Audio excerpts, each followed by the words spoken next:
The cap, the gown, the proud smiles of other families. It was supposed to be the happiest day of my life. But as I scanned the crowd for my parents' faces, I saw them approaching with expressions that turned my blood cold. "We're making it official," my father said, his voice devoid of emotion as he pressed a thick envelope into my hand. Inside were legally drafted disownment papers, formally severing me from the family I'd known for 22 years. My mother stood silently beside him, tears in her eyes but resolve in her posture. As my vision blurred with unshed tears, the principal's voice boomed through the auditorium, "And now, our valedictorian with a perfect 4.0 GPA." What happened next made my parents freeze mid-retreat and left the entire audience in stunned silence. For years of relentless struggle flashed before my eyes as I stood frozen in my graduation gown. The endless all-night study sessions in the library after closing my shifts at the campus cafe. The scholarship applications I'd meticulously filled out when my parents refused to pay tuition. After my first year,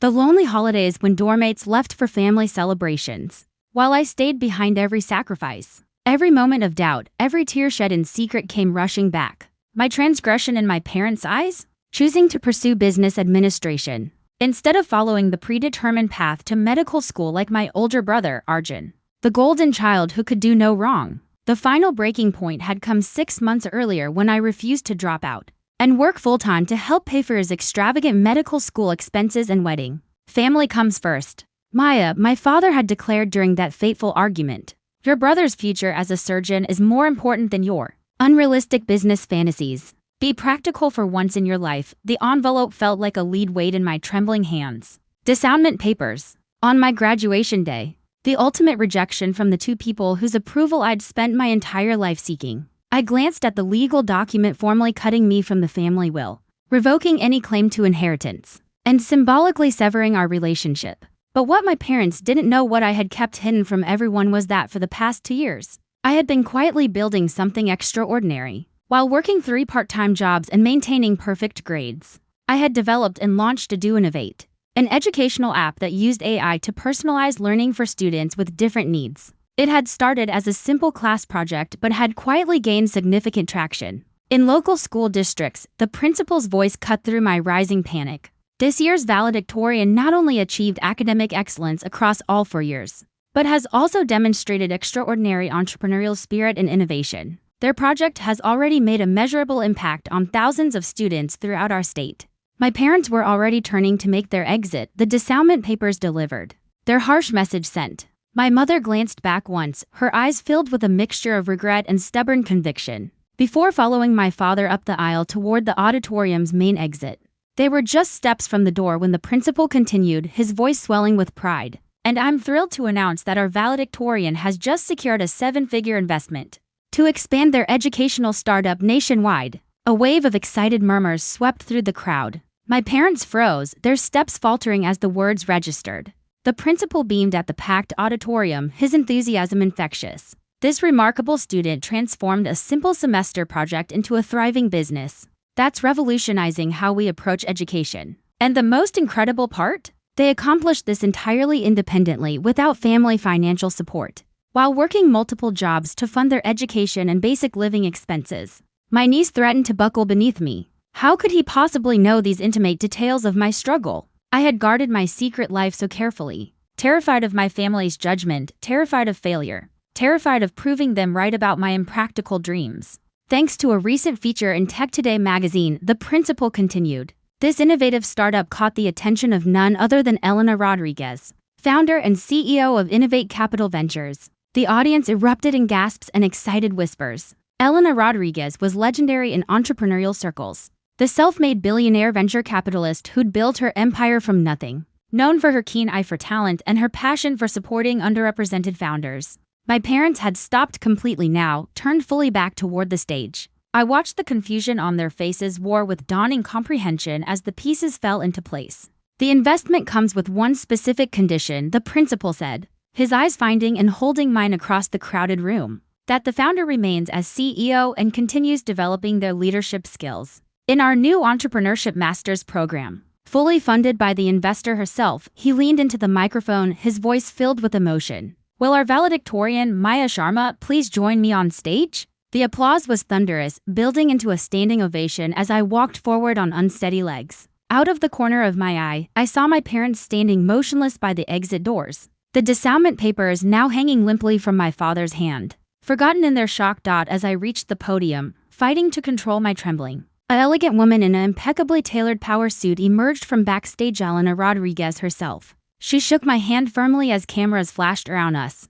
"I've been quietly following your journey for months, Maya," she said into the microphone, her voice commanding silence from the audience. "When I read about how you built this company from nothing while completely supporting yourself, facing active family opposition to pursue your vision, I knew I had to meet the young woman with such extraordinary resilience and determination." She turned to address the captivated audience. "True success isn't just measured in revenue or user numbers. It's measured in character, in perseverance, in the courage to keep going when everything and everyone seems against you. And this remarkable young woman," she put a supportive arm around my shoulders, "demonstrates more strength of character than most seasoned CEOs I've worked with. Throughout my career, the validation washed over me like a warm wave, healing wounds I hadn't acknowledged I carried."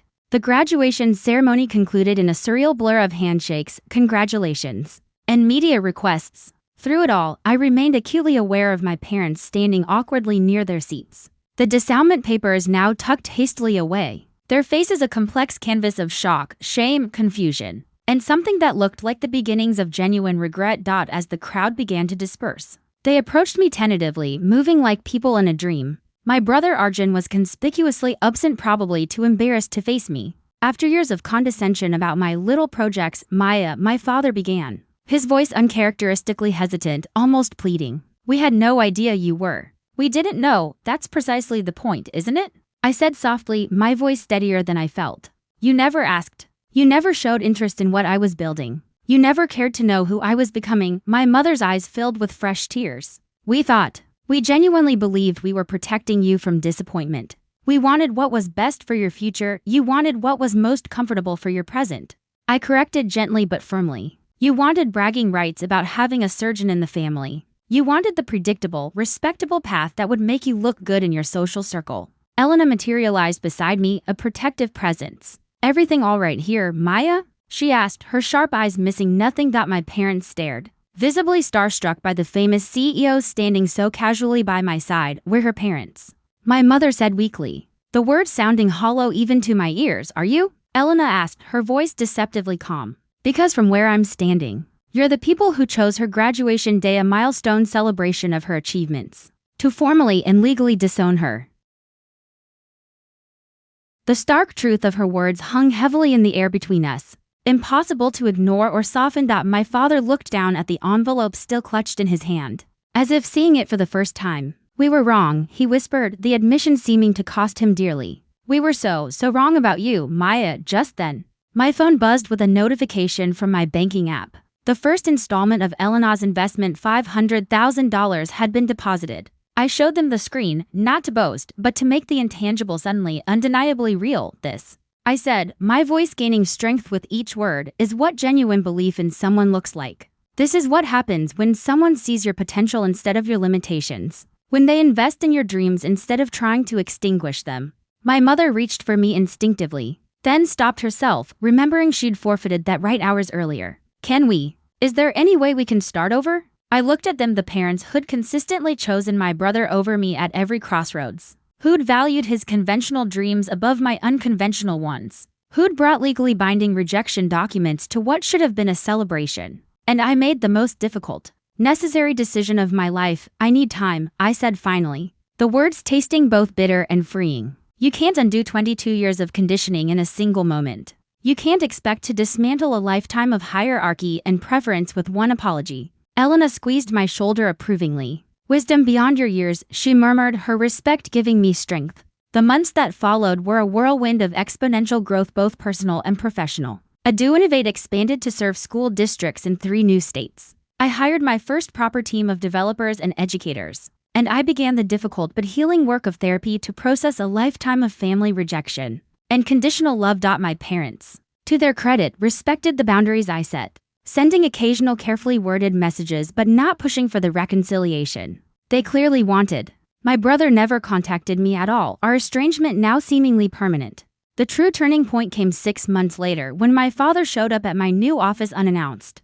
He looked older, humbler, the usual authority in his posture replaced by something more genuine. "I've been doing a lot of thinking," he said, refusing my offer to sit, as if he didn't feel entitled to the comfort. "About why we consistently favored your brother. I think it was because his dreams felt safe, predictable, understandable. You're scared us because we couldn't control them, couldn't chart their course." It was the first completely honest, unvarnished thing he'd ever said to me about our family dynamics. And it meant more than any grand gesture could have. Slowly, carefully, with Elena's guidance and my therapist's support, we began the delicate process of rebuilding. Small family dinners where I set the terms and topics. Conversations where my achievements were celebrated without being compared to my brother's. A tentative new relationship where I was finally being seen as myself, Maya. The entrepreneur, the CEO, the survivor, not as someone's disappointing daughter or inferior sibling. Today, Innovate serves over 50,000 students across 14 states. My parents have become my most unexpected cheerleaders.